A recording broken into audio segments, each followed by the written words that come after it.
Dean, welcome to the show. Thanks for having me run by. Yeah. Well, let's jump right in, man. Why don't you tell us a little bit about where you grew up and how you got into running? Yeah, so I grew up in LA, and my earliest childhood recollections are from running home from kindergarten when I was 5 or 6 years old. I literally couldn't sit still in class. I remember the bell would ring and I'd just bolt out of there and run home. I loved to run. And I ran competitively in high school as a freshman, and we won the state cross country championships. And then at 15, I stopped running altogether. I decided that I was wasting my time, it was boring, and stopped running. I graduated from high school. I went to college. Then I went to graduate school, and then I went to business school, and I got an MBA, and I had a very comfortable, corporate job in San Francisco. And on the night of my 30th birthday, I was in a bar with my buddies, doing what a lot of us do on our 30th birthday. I was in there, drinking with them. And at midnight, I told them I was leaving, and they said, "Where are you going? It's your 30th birthday. Let's have another round of tequila to celebrate." And I said, "No, I'm going to go run 30 miles to celebrate instead." And they looked at me and they said, "But you're not a runner, you're drunk." And I said, "I am, but I'm still going to do it." And I walked out of the bar, and I'll never forget this. I didn't own running gear, but I had on these comfortable silk underwear, these silk boxer underwear. And so I peeled off my pants and just threw them down the alleyway and started stumbling south into the night, knowing there was a town called Half Moon Bay that was 30 miles away. And I thought, just run there. And I ran straight through the night, didn't sleep. I sobered up about halfway through it, and I thought, what the hell am I doing? It was just not a good idea, but it just felt right. And I made it to Half Moon Bay, and decided at that point I was going to become a runner. Were you in shape? I mean, were you prepared to run 30 miles? Had you been working out at all? Or tell me where you were at that point physically. No, I mean I hadn't run in 15 years. I was in horrible shape, and that was I think that was part of the impetus to do this. It was just like how do you hack yourself into something different real quickly, and fueled by bad tequila. I say I ran 30 miles, but I mean I hobbled, I stumbled, it was not pretty. It wasn't good running, and there was chafing where the sun don't shine and blisters and all that kind of stuff. So I'm part of a organization called F3. It's a men's fitness group, and it's always free, always outside kinda deal, and we serve what we call the sad clown, and the sad clown is your typical guy who's working the corporate job. He walks around smiling, you ask him how he's doing, he said, "Yeah, everything's great, everything's fine," but inside, he's dying. Like, inside, he either hates his job or he's just not fulfilled by it, and he feels like there's something missing in his life. I mean, is that was that the impetus or I'm don't let me put words in your mouth if it wasn't, but I'm curious, like, what makes a 30-year-old guy with a corporate job just say, screw it, I'm going for a run. You run 30 miles and then eventually, you quit your job and this becomes your job. This becomes your life. Yeah, I mean, I think it's Thoreau that that wrote that most men live a life of quiet desperation, and I had followed the kind of the prescription for happiness in our Western culture. Go to a good college, go to get an MBA, get a good job, have stock options. I had a company car, 401k matching, fat paycheck, bonuses, free corporate health care, all that kind of stuff. And that's supposed to bring you happiness, but it wasn't working for me. I was kind of miserable. I hated being a business guy. It wasn't who I was. I felt very conflicted every night because I thought, yeah, you're making a lot of money, but you hate your job. You hate, tomorrow morning you're going to hate getting up, and are you going to do this your whole life? And it just came. I think it came to an impetus there on my 30th birthday. I mean, I know 30 is kind of young to have a midlife crisis, but I think that's what I suffered. I kind of saw the writing on the wall. Like, are you going to wake up at 50, on your third wife, driving a red sports car, fat and bald and miserable, or are you going to, do what you actually love to do, and that's just running? Are you going to follow your passion? Are you going to follow the prescribed path for happiness, which it just wasn't working out for me. Did you know that night or maybe the next day that, like, yeah, running is going to become my thing? Or was it a process of discovery for you? It was a process of discovery. I started running more frequently, and then I learned about these things called quote unquote ultra marathons, that were many, many miles of nonstop running, 50, 100, sometimes further than that. And I thought, wow, this is fantastic. I really want to do these sort of events. But what do you get? Like, what's the prize? And you get a belt buckle. So I thought, there's no way to keep the lights on. I mean, let's be a realist.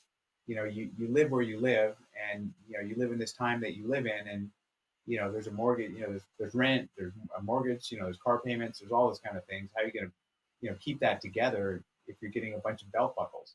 So I at first I was kind of like, I don't know if this is going to work out, but I was pretty dedicated to it and just taking it as far as I could. And so when did you get to the point where you began earning money from doing this and earning sponsors and actually quit your job?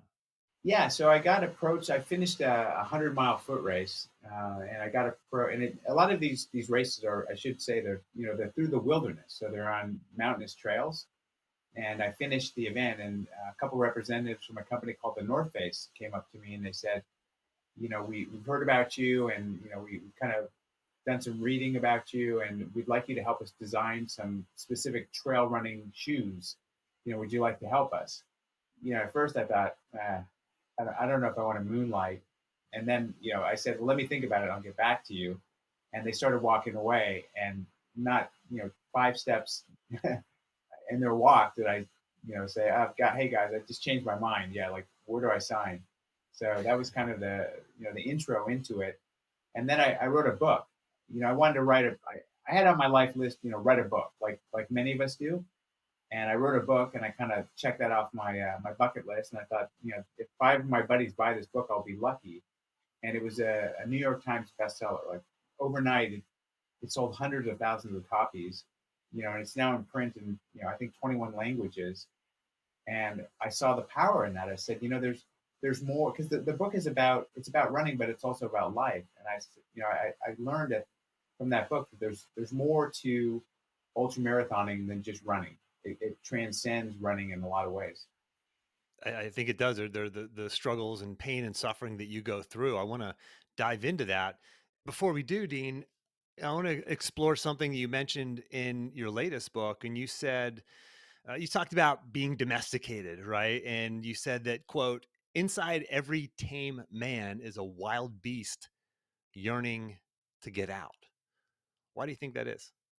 I think we feel very contained by the life we're living these days. It's very structured and cultivated, if you will. And at heart, we're wild animals. I mean, what do we want to do, and what we actually do are two different things. So, to me, being kind of a feral beast, being an animal again, and getting out there and although I'm not hunting down prey, but I'm in a way still pushing my body in that same sort of way. There's something very animalistic and very pure to who we are as a species.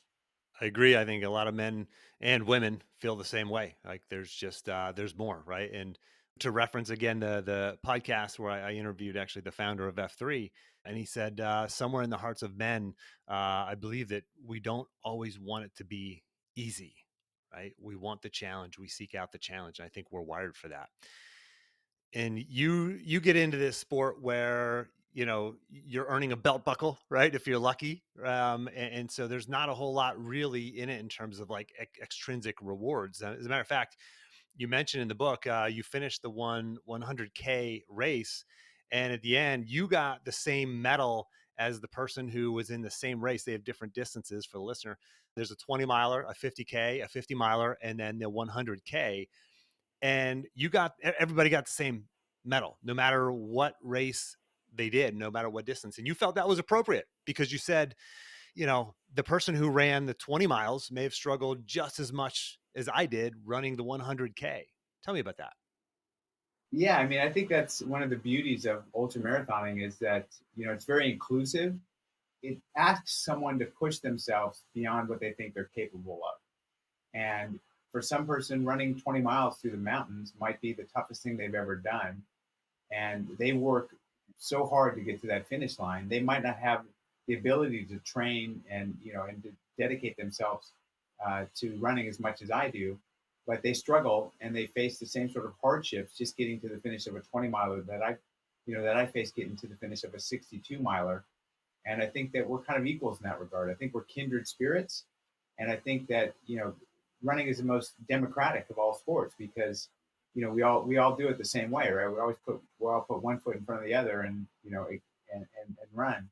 And I just thought it was such a beautiful thing that we all got the same medal and the same T-shirt as well. The T-shirt had you know the 20 mile, the 50K, the 50 mile, and the 100K on the logo. So we all got the same. For the listener who is saying, "Man, that's great for you, Dean," and Jim, I ran my first marathon this past year, right, and kind of got over that hump that I wanted to get over in terms of running. But a lot of people never do that. As a matter of fact, in the book, you mentioned a great quote was I guess was one of your sponsors had said, "Do Dean, what's an average person run a marathon in? What's the time that an average person can run a marathon?" You said, "Well, the average person doesn't run a marathon." you know, but like for the listener who's saying, "Yeah, that's great for you. I'm just not a runner." Is it about the test? Is it about the adventure? Is it about pushing yourself and seeking those limits? I mean, why do this kind of thing? Whether it's running or anything else. Yeah, no, I think you said it perfectly that it's the test. It's the lesson you learn from pushing yourself. I'm Greek, and the Oracle at Delphi said, "Know thyself." And to me, I requote that as to know thyself, one must push thyself, because you don't really learn about yourself unless you're facing adversity. And running holds a mirror up to you in a way that very few sports do. And you can test yourself and you can see just how far you can go or can't go, and you're confronted with your limitations. So it's more than just the act of running. It transcends that in so many ways. Yeah. And you have had this amazing career as an ultra marathoner and done all kinds of amazing stuff that the listener you've heard me talk about when I was reading and talking about Dean's bio in the beginning of the show. But you've DNF'd, right? Which for the listeners did not finish. Like you DNF'd, the Western States 100, which is a huge, high profile race in the ultra marathoning world.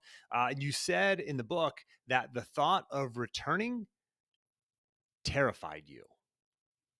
Why do it? Because listen, the listener, because I just want to connect the dots for them because they also failed at something, right? Whether it's starting that business or a relationship or the diet where they've tried to lose the 20 pounds and they just can't seem to stick to it, or whatever that thing is, like they've failed and they're probably terrified too. Like we're all scared of something, right? And usually success and satisfaction and fulfillment is on the other side of that fear, but that fear holds so many people back. And so you're thinking of this Western States 100, you're thinking of this huge race again that is nothing but pain and suffering, and you're terrified, but you sign up to do it again. Where does that come from and why? Yeah, well, I think you said something really interesting that failure doesn't stop people. It's the fear of failure that stops people. I think that throughout the course of any given day, people fail more than they realize. They're just little micro failures. You might send an email that falls flat, and that's a failure. And I encourage people to experiment with failure. I mean, try to do. Most people can't do 5 push-ups, and challenge them to do it, and they'll fail. They'll get to maybe 3 or 4, and their arms will give out, and they'll fail. And that's just a micro failure. And we do that continually as we grow. But taking on the Western states again was a huge, huge, bold, big, visible failure, as you stated. And for me, being a very visible, person within the sport, for me to fail would say more than just not finishing the race. I mean, it would kind of say, this guy's irrelevant now. He's lost his relevance. He can no longer do this stuff. So the stakes were really high. And when the stakes get higher, your anxiety rises and everything else. But that said, I also, trained harder as well. And I have a set, there's a saying, if at first you don't succeed, train harder. So, to me, having a task or a goal like that ahead of you, a big, they call it a BHAG, a big, hairy, audacious goal, it can be motivating as well as terrifying.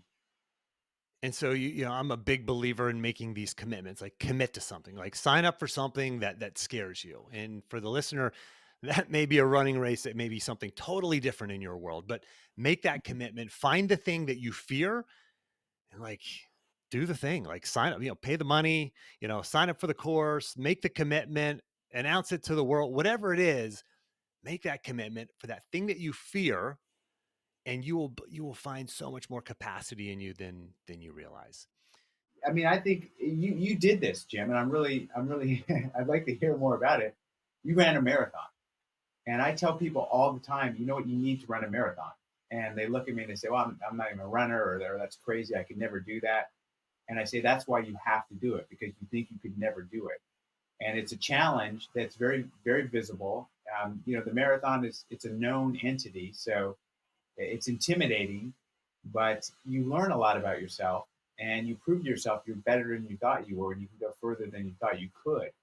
So, what led you to running a marathon? Yeah, you know what? That's a great question, Dean. I think it would be relevant for the listeners to hear. Like, my first experience as a runner was I was in 8th grade. It was the summertime in Pennsylvania. It was 85 or 90 degrees outside, and I had qualified for the national championships, and I had to lose weight. I had to make weight. And so what did I do as a wrestler? I had to put on a plastic suit, top and bottom, put on a winter cap, a sweatshirt, sweatpants, and go for a run. And it was hell. And this was my first experience running, and I had to do that, over the course of a week or so to just wring my body out, wring the water out, which is not a healthy thing for the listener, by the way. I don't recommend it. And the sport has changed dramatically since then in terms of weight cutting and weigh-ins and whatnot. But that was this like experience. And then from then on, I told myself this story. I hate running. I'm not good at running. I don't like running. It's just something I'm not good at. I told myself that for decades. And finally, when I was in my mid 30s, I said, wait a second, this is a silly thing to tell myself. And so I signed up for a half marathon and completed it. And I enjoyed it, right? I got over that fear. And they changed my language to from I hate running and I'm not good at running to I didn't totally lie to myself. I didn't say I love running. I said I'm starting to enjoy running and I'm starting to get better at running, because that's a little white lie. It's big enough to believe or small enough to believe. And then later on, I said I always knew that I wanted to complete a marathon. So I did the same thing. I made the commitment. I created the commitment. I found the marathon that I wanted to run, and it got canceled because of the pandemic. But my running partner and I said we're still going to do it on our own. So we did. We ran the marathon by ourselves. No fans, no nobody. But we did it, right. And it's you against you, right. That's really what these challenges are about. Because Dean, and I want to turn this back over to you. Inside of us is self doubt. Inside of so many people is this imposter syndrome, and we feel like at some level we're a fraud. At some level, we feel like we haven't lived to our potential and we're not sure if we actually have that potential. And I think that's what these tests, whatever form they come in for people, but these tests help to reveal the potential that we have. And I think a lot of people are fearful of that potential, but also fearful to test it. So you've talked about that. You've talked about after races, you feel this imposter syndrome as well. And you are one of the most recognized and successful people in the world in what you do. And you deal with this as well, right? Yeah, I mean, when I heard you read the intro, sometimes I hear these words and I think, who is this guy? Like, he sounds amazing, and I just don't believe it's me. And I walk into my trophy room and I see hundreds of trophies from I've been on all 7 continents twice now.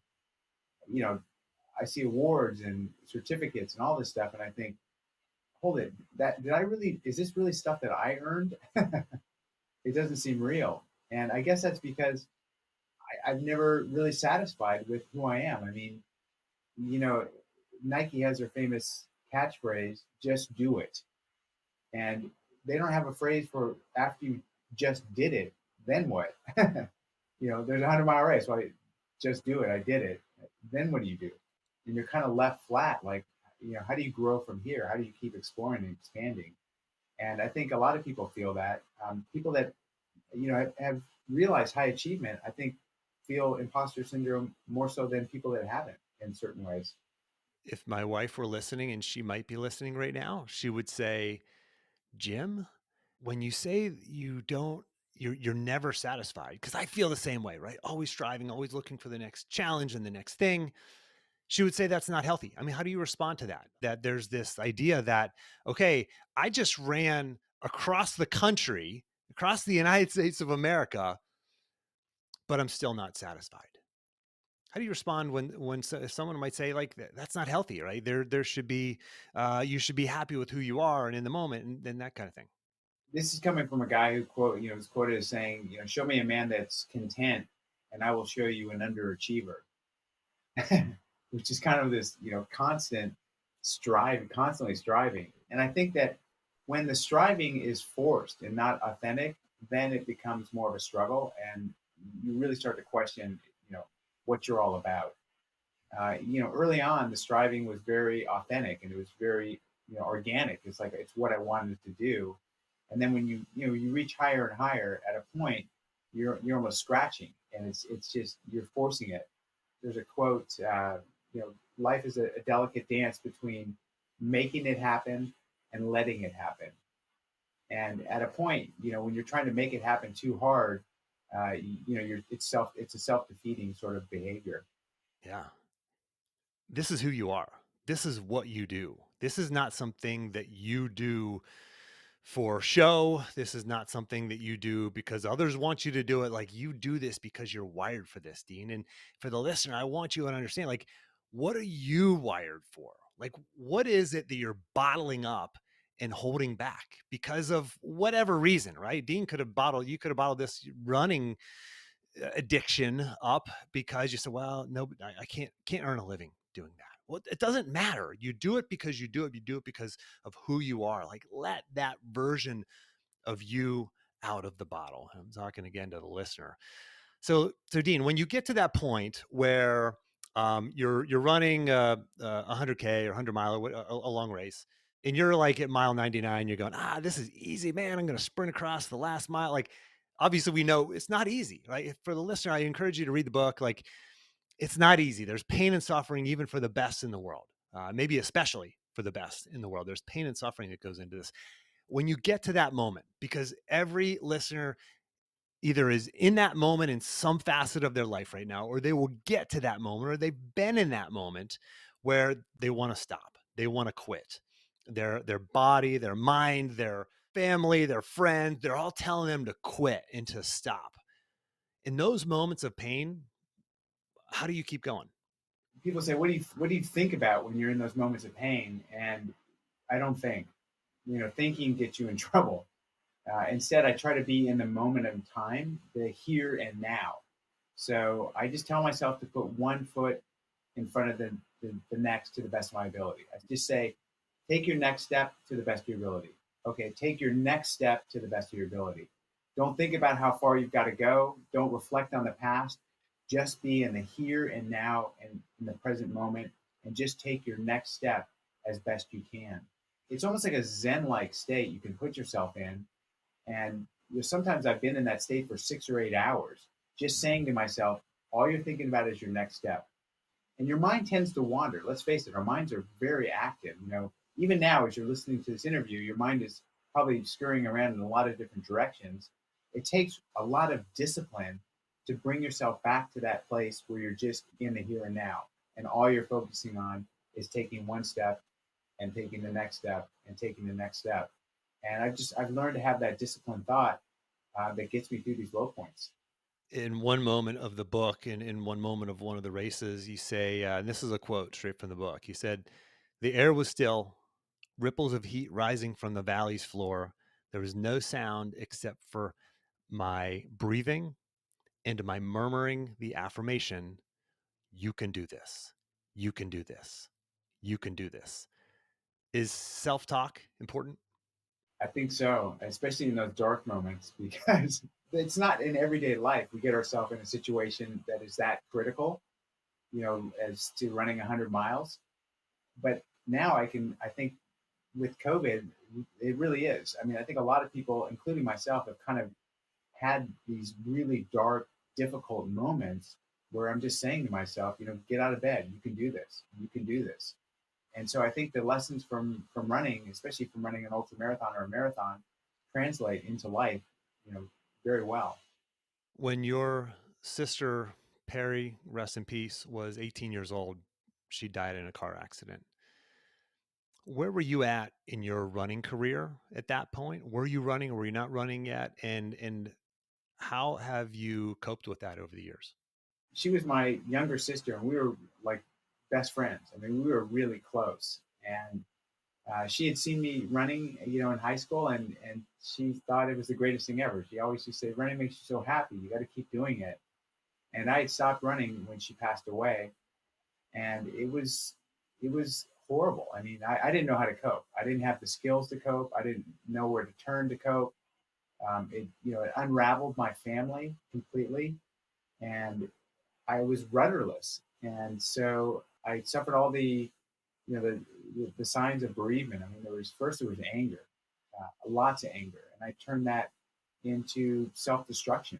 I crawled into a bottle and just when I got to a place where I couldn't handle it anymore, I just drink, and that seemed to work very well until it didn't. And then there was denial, like it didn't really happen. And finally, I came to grips with it. It took a decade of you know going through every typical, every type of way to self damage myself, with drugs, with alcohol. And I finally came to the realization that I was doing her no justice whatsoever. That she won't want to see me living like this. That she would want to see me, making the most of every moment to celebrate her existence. And that's when the light kind of, went on, and I flipped the switch and just said, you know, don't kill yourself because of what happened. Honor her by living your best life and cherishing the memories you have of her. And once I was able to do that, everything changed. Charlie Engel, do you know Charlie Engel? Yeah, sure, he's a good friend of mine. Yeah, I've known him Yeah, for years. Yeah, yeah, I bet he is. I'm sure it's a small world at the top of the endurance athlete world. Well, I had Charlie Engel on a while back, and he mentioned that he had dealt with addiction himself and came out of that dark place, and running and endurance competition and feats were a replacement for his addiction. Is running an addiction for you? I would think without a doubt. Yeah, I mean, I think it's a healthy addiction, and there's nothing like the runner's high. I experience it profoundly, and to me, it's just a sense of contentment. It's funny how you can head out on a run and you've got so many problems, and by the end of the run, mysteriously, the problems are gone. Like it's all put back in perspective, and you just realize something more primordial, that you're alive, and life doesn't last forever, but now life is good. And to me, running is it's the best addiction ever that you could have, and I think Charlie agrees with that. I mean, to your point, he was in some real bad places. I remember, and for the listeners, like the value of having this type of outlet. I remember when I was in college and I was in grad school actually, and it was a really hard grad program, and it was a lot of work during the day. All is a long program, or really ended about 8 p.m. at night, and people in my program were having nervous breakdowns and stressed out. And on top of all that, I got to go to wrestling practice twice a day, right? Morning workout, afternoon workout, and pain and suffering, bleeding and all that going on. And I thought to myself, I have so much more on my plate. I'm competing on the weekends and making weight and all this, is my senior year, my last year of competing, and all the pressure. But I realized in hindsight, like I had an escape, I had an outlet that other people didn't have. And so I encourage the listener, like if you're dealing with something and you can find healthy ways to replace whatever addiction that you're dealing with, or find an outlet that is healthy, a healthy outlet for you to just release the pressure and get an escape from the real world. Because I tell you, over this past year, a lot of people have dealt with a lot of really challenging things through the pandemic, and thank goodness for working out, because it has been a huge escape for me. Yeah, I mean, I was saying motion stirs emotion, and I think that any sort of movement, especially cardiovascular movement, is a healthy thing, especially nowadays. Yeah. Dean, I want to ask you about habits. Are there any habits that you do or have done over the years, outside of running, obviously, that you credit for your success? Anything that you do on a regular basis, maybe it's daily, maybe it's weekly, or otherwise, that you feel have really helped you succeed in your life? I do 25 burpees every day when I roll out of bed. And if you don't know what a burpee is, just Google it. It's horrible. But I force myself every morning, to do 25 burpees. We know about the book and the famous gentleman that promoted "Make Your Bed," which is just start every morning with success by making your bed. And making my bed just wasn't doing it for me. So I figured if I can do 25 burpees right out of bed, you can't have a bad day. So once I started that during the pandemic, and that's a habit that's going to stick Yeah. So you win the day right away. right away. Yeah. Excellent. Dean, you've had such a successful career, not only as a runner, but as an author. Can you tell us about a time when you failed? Because from the outside looking in, it's like, man, he's successful. He starts running on a whim. He's drunk at a bar and he starts running, and that becomes his career. He becomes one of the best in the world at it. He writes his first book. That becomes a New York Times bestseller. Man, things are just easier for Dean. Can you share about a time when you fail? I mean, the name of the podcast is Success Through Failure.